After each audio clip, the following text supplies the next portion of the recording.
Dominique Leglu me rejoint sur scène pour accueillir notre invité. C'est une personnalité qui connaît bien le Cotentin. C'est d'ailleurs l'objet de sa keynote. L'océan, le Cotentin et la France tels que je les connais.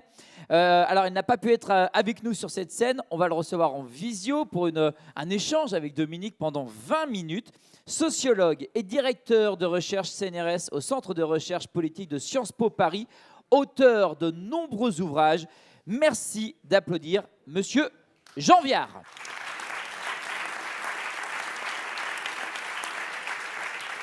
Bonjour. Bonsoir Monsieur Viard. Bonsoir. Bonsoir Jean Viard. Écoutez, Monsieur François Houllier, qui a parlé juste avant vous, m'a donné la transition que je voulais faire, c'est-à-dire, est-ce que les Français sont toujours diablement terriens et pas tournés vers l'océan? C'est ce que me disait un directeur du CNRS il y a plus de 20 ans. Alors, c'est toujours vrai ou ça a changé? Il y a quelques années, j'avais une rencontre avec Michel Serres et je lui racontais l'anecdote d'un paysan qui arrive au bord de la mer et qui dit c'est quand même dommage toute cette eau qui empêche de labourer, ce qui ferait des champs magnifiques. Et Michel Serres, ça l'a rendu furieux parce que lui, il pensait par rapport à la mer, c'était un marin, donc il pensait, c'est un des grands penseurs français, pas international, qui pensait à partir de la mer. Je crois qu'il faut dire une chose, la monarchie était tournée vers la mer. La monarchie était un monde de la forêt, des arbres, et les bateaux étaient en bois, donc il fallait le temps long de l'arbre qui permet de faire pousser des bateaux. Et rappelez-vous, justement, puisqu'il y a eu nos amis canadiens, québécois, mais il n'y a pas que la Québec, il y avait la Louisiane, il y avait ce qui fait que la France aujourd'hui a autant de petites îles dans le monde entier. La monarchie était maritime. La République a été terrienne. La République a partagé le sol de la patrie, et puis Napoléon est allé à Moscou, il n'est pas allé à New York. Donc, si vous voulez, là, on a une République qui s'est enracinée dans la terre, et l'Europe est terrienne. L'Europe n'arrive pas à penser le monde de la mer, y compris comme système de transport. Parce que depuis qu'on a fait l'Europe, je veux dire qu'en gros, il y a un énorme espace de circulation qui, en fait, est peu utilisé et peu pensé comme tel. Donc, je pense qu'effectivement, c'est une vraie question. La question a déjà été posée, déjà été évoquée, mais je voulais l'évoquer avec vous. C'était la question de ces grandes conventions internationales. Comment, de votre point de vue, elles sont reçues par les populations? Est-ce que, de toute façon, on y fait attention ou juste quand on est en train d'en discuter comme nous le faisons dans cette salle? Alors, on voit bien, par exemple, que le GIEC, c'est extraordinaire, le GIEC, quand même. Ces milieux de scientifiques qui font un boulot de réseau, etc., c'est devenu quasiment la conscience mondiale pour énormément de gens. Donc, je veux dire, je crois qu'il faut dire que donc c'est utile. Non seulement c'est indispensable, je veux dire, on peut le savoir entre nous, mais même pour l'opinion publique. Mais après, vous voyez, l'autre jour, j'ai discuté avec le patron des Systèmes et il me disait, c'est Hollywood qui a créé la Silicon Valley. C'est pas la Silicon Valley qui a créé Hollywood.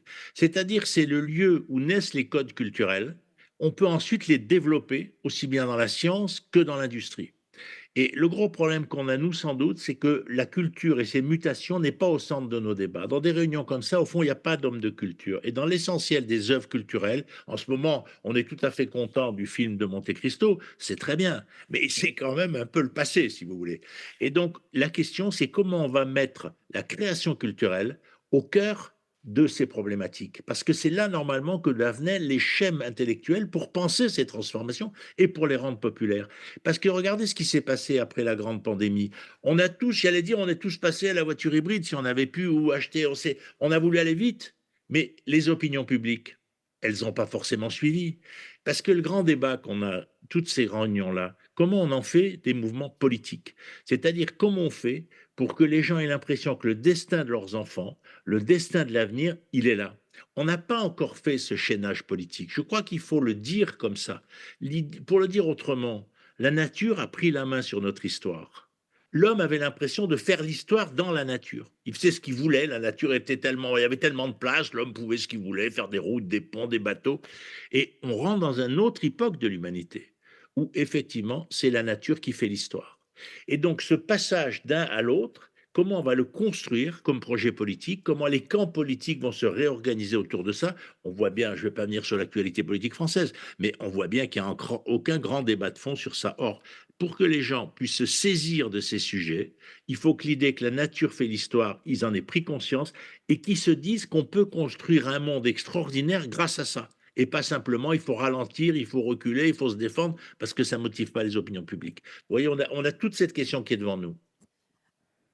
D'une certaine façon, puisque vous parlez de culture, tout à l'heure, avant que votre intervention, euh, nos amis québécois, Jean Lemire, nous a montré une vidéo et je pense que tout le monde avait en gros le menton qui tombait en voyant la différence entre 2002 et 2013 en Arctique. Donc, il faut laisser la place aux vidéastes, aux photographes, aux artistes, plus qu'aux scientifiques durs. Non, les scientifiques durs sont absolument indispensables. Ça, il n'y a pas de débat sur cette question. Mais le problème, c'est que si on terrorise les populations, on n'avance pas.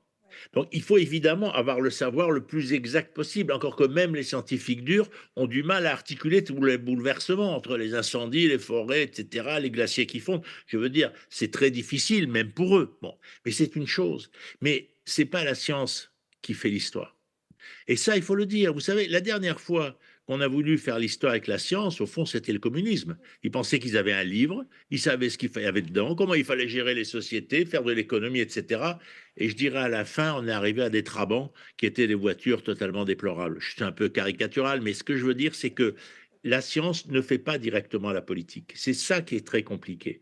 Et on est au moment regardez, après, il y a des pays comme la France, il y a au moins une grande partie de la jeunesse qui est très saisie sur ces sujets. Donc, la société évolue très vite. Vous savez, il y a deux dangers. Le premier danger, c'est de dire on ne fait rien, parce que c'est faux. Le deuxième, c'est de dire on ne peut plus rien faire. C'est aussi faux. Donc la grande question, c'est de dire on fait et sans doute pas assez. Mais il faut magnifier aussi ce qu'on fait. Parce que le combat qu'on a commencé à engager, les investissements qu'on commence à faire, les modifications, regardez le tri des déchets, regardez le développement de la réutilisation des vêtements, des jouets, des livres, etc. Donc il y a des tas d'éléments de transformation. Et il faut les valoriser. Il faut dire aux gens, chacun fait ce qu'on a dit tout à l'heure, chacun agit. Et le monde agit, les grands décideurs, etc. Mais chacun, vous triez vos ordures, vous réutilisez un vieux vêtement, vous ne changez pas de voiture, etc., etc. Vous faites. Et donc, c'est ce lien, la bataille devant nous, c'est une bataille de chaque individu de la planète et de grandes organisations, des grandes structures. Les deux sont inséparables. Et donc, c'est pour ça qu'il faut surtout dire, on fait, pas assez, mais on fait déjà beaucoup pour qu'on ait l'impression que l'humanité est dans un combat essentiel. Et je rajouterai une chose, vous savez, ce qui change beaucoup dans cette époque, c'est qu'il y a deux ruptures anthropologiques, celle qu'on vient de voir entre l'humanité et la nature. C'est la nature qui fait l'histoire. Mais la deuxième rupture anthropologique, c'est entre le masculin et le féminin. Et ça joue énormément sur ces sujets, parce que ça fait s'effondrer la natalité, et ça remet en cause l'héroïsme du travail, qui était, je dirais, l'héroïsme masculin. Un homme, c'était un gros travailleur, un gros guerrier, et puis un dominateur autoritaire. C'était ça le masculin. Et le féminin, c'était de tenir sa maison, son mari et son budget. Je suis caricatural, mais ça fait des siècles que c'était comme ça. Aujourd'hui, ça change complètement. Les femmes, évidemment, accèdent aux études, se battent pour faire des études, gagner, etc. Mais les hommes travaillent moins qu'avant. Donc toute la question du sens du travail, toute la question de la natalité est complètement articulée, en fait, avec nos discussions. Vincent, je crois que tu as une question. Alors, en fait, moi, je voulais juste réagir par On ne te rapport voit pas à l'écran, C'est mais pas grave, c'est pas très grave. il est juste à côté de moi, Jean-Viard. Voilà, Je vois sa basket, donc ça voilà. va. Bonjour. Je voyais ses souliers, donc c'était déjà Il pas n'y a pas mal. de souci. Non, ce que je voulais vous dire, je voulais revenir sur le fait que c'est la culture aussi qui fait l'histoire. Comment, et même vous avez très bien dit, Dominique, est-ce qu'il faut laisser les vidéastes faire? Yann Arthus Bertrand fait des films formidables qui font des cartons d'audience sur le service public. Comment est-ce que comment est-ce que vous analysez le fait que ça marche aussi bien par rapport à l'impact qu'il y a sur le grand public et que ce ne soit pas aussi ou autant pris en compte par en tout cas par les édiles, par les politiciens qui, eux, ont la politique publique en main? Mais je ne sais pas si on peut dire ça. Je veux dire, je ne sais pas si on peut dire ça des édiles. C'est compliqué. On y met de plus en plus d'argent. On y met. Alors, on peut toujours dire que c'est pas assez. Hein, j'ai entendu, mais je crois quand même qu'on y met de l'argent. On a à peu près l'idée de ce que ça coûterait. Prenez les travaux qui ont été faits par Pisani-Ferry, etc. Donc, on a une forme de représentation. Ce qui est très compliqué, c'est comment on met la bataille à l'échelle de la vie des individus. Parce que quand on vous dit en 2050, la moitié d'entre nous sont déjà morts. Donc, je veux dire, comment on fait? Et au niveau de l'espace, l'océan, comment j'agis sur l'océan et comment on mène ces batailles pour les ramener au territoire des individus, à leur proximité et à leur temporalité. Vous voyez, il y a des mairies qui font des boulots fantastiques. Par exemple, ils disent en 10 ans, on va diminuer l'empreinte carbone du territoire de la moitié. En 10 ans. Et tous les ans, ils disent aux gens, ah ben là, on a supprimé une cheminée d'usine. Là, on a mis des véhicules électriques. Là, on a modifié la cantine des enfants. On s'en fout que ça soit privé ou public. C'est nous, en tant que communauté, comment on diminue notre impact en 10 ans. Et ça, c'est à l'échelle des gens et on peut du coup leur donner. Et il faut qu'on arrive à ce que les grands combats, on les redescende au niveau de l'individu, au niveau de leur territoire. J'ai eu le même débat avec les grandes surfaces. Je suis allé au congrès des centres Leclerc, pour ne citer, pas les citer, et je leur ai dit, mais si chaque magasin donnait l'impact carbone de tout, la production, les transports, les livraisons, et puis on fait une politique avec les clients, et on les fidélise, en leur disant, attendez, peut-être qu'on va développer les livraisons, peut-être que je leur avais dit, faites des rayons vides. Vous pourriez très bien avoir un rayon, il n'y a pas de tomates, c'est pas la saison, il n'y en a pas. Mais il y a le rayon, peut-être un peu petit. C'est-à-dire que ce qui n'est pas là pour des raisons écologiques, on le signale à l'intérieur du magasin. Vous voyez, cette construction, le grand commerce n'est pas très engagé dans cette bataille. Donc, vous voyez, ça, il faut ramener le combat au niveau des gens, des individus. Et puis, bien sûr, il y a les grands décideurs, il y a les États, il y a les organismes Ouais. mondiaux. Et ça, c'est essentiel. Justement, c'est intéressant l'exemple que vous venez de nous donner. Comment est-ce que ça a réagi face à vous quand vous leur avez proposé justement peut-être cette option, cette solution pour faire réagir aussi et impliquer le grand public, comme vous venez de le dire? Quand vous racontez ça, les gens sont tout à fait d'accord. Après, ce qu'ils ont été le faire dans les centres Leclerc, j'ai pas la réponse. Mais oui, il y a Natus Bertrand, puisque je l'ai rencontré l'année dernière, que vous avez cité parce qu'il fait un travail remarquable. Lui, il voulait effectivement sur une ville, faire ça sur une ville moyenne. C'est-à-dire effectivement analyser toutes les productions carbone et puis en faire un projet politique de dire voilà, en 10 ans, on va transformer. Il faut qu'on crée ce genre d'exemple. Il faut qu'on ait des lieux qui sont emblématiques. Et je vais vous dire une chose, les gens ont d'abord confiance dans les entreprises. Il faut jamais se tromper. En France, la confiance dans les politiques elle est autour de 15%. La confiance des entreprises de 80%. Et quand on demande aux gens, mais qui va mener la bataille climatique? Ils disent les entreprises. Donc, si vous voulez, vu par les populations, l'endroit de confiance dans les sociétés modernes, c'est l'entreprise. Parce que le conflit capital-travail, c'était le siècle précédent, très important. Aujourd'hui, l'entreprise est le lieu de la confiance. Et c'est important de le dire, parce qu'on oublie trop les entreprises dans toutes ces réflexions, et y compris parce qu'on est face à une énorme révolution industrielle qui a deux dimensions. Je vais vous raconter une anecdote. L'autre jour, j'animais un club avec Jean-Baptiste Sénard, le patron de Michelin et le patron de Renault, etc. Il a fait venir des États-Unis le meilleur spécialiste de l'IA pour expliquer à tous ces grands cadres qu'est-ce que ça allait le bouleverser. Ils ont vu arriver un mec en short avec une chemise à fleurs et il a chanté pendant 1 heure et demie.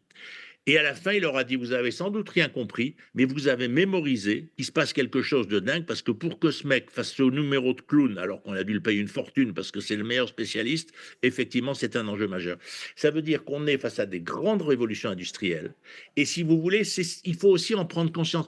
La bataille pour la terre, la bataille pour restaurer l'équilibre de la nature, c'est aussi une révolution industrielle. Ce n'est pas qu'une bataille de la restriction. Et ça, c'est très important de le comprendre.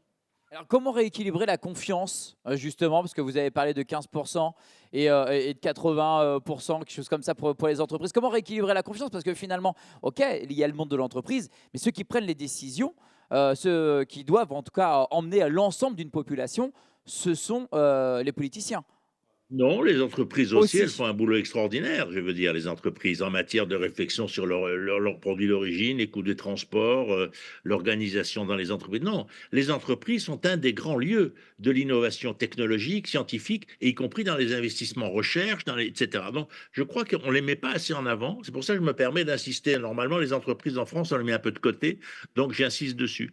Après, si vous voulez, je pense que les politiques font beaucoup plus de choses qu'on ne le dit. Ce qu'il y a, c'est que c'est toujours la même chose en politique. Pourquoi ils n'en parlent pas plus? Mais parce que ça ne fait pas élire. Vous avez cité Al Gore. Oui, il a été prix Nobel, mais il a été battu à l'élection américaine. Et au fond, s'il avait moins parlé d'écologie dans sa campagne, peut-être qu'il aurait été élu, qu'après il aurait pu agir beaucoup. Donc vous voyez, c'est toute la complexité. C'est pas parce que le discours politique ne met pas les choses en avant que derrière, ils ne vont pas le faire. Parce que ça oblige effectivement, et Al Gore est un très bon exemple, c'est un magnifique, hein, mais en même temps, effectivement, il a été battu, et de pas beaucoup. Et donc, si vous voulez, je pense que les politiques, il faut regarder ce qu'ils font vraiment, et pas forcément leur discours, parce qu'on est dans une époque où le discours, effectivement, sur ces questions, soit il est capté par des gens très excessifs, et donc ça donne pas envie, Parce qu'il faut dire une chose, on n'a pas tous envie de marcher à pied ou de faire du vélo toute la journée. C'est très bien le vélo, mais ça dépend pour aller où. Et si vous voulez, et puis de l'autre côté, effectivement, on n'a pas cette transparence-là. C'est pour ça, soyons moins critiques vis-à-vis des politiques. Et je pense qu'ils ont une Très bien. confiance, une forme de perception sur ces sujets. Dominique. Ma dernière question, vous aimez le Cotentin? Moi, je suis très lié à la Bretagne. Alors, je vais déjà me faire mal voir en disant ça. Et y Attention, compris, ça réagit dans la salle, hein, je vous préviens, et je sais, Jean-Viard. je dis. Mais si vous voulez, il faut dire une chose. Le réchauffement climatique va favoriser ce type de région. Donc, on est dans un procès. On voit déjà très bien déjà en matière touristique. Bon, pourquoi? Ben, tout simplement parce qu'il y a des gens qui vont chercher la fraîcheur. Et d'ailleurs, vous regardez comment les grandes familles d'Arabie Saoudite ont tendance à s'acheter des propriétés en Bretagne ou en Normandie.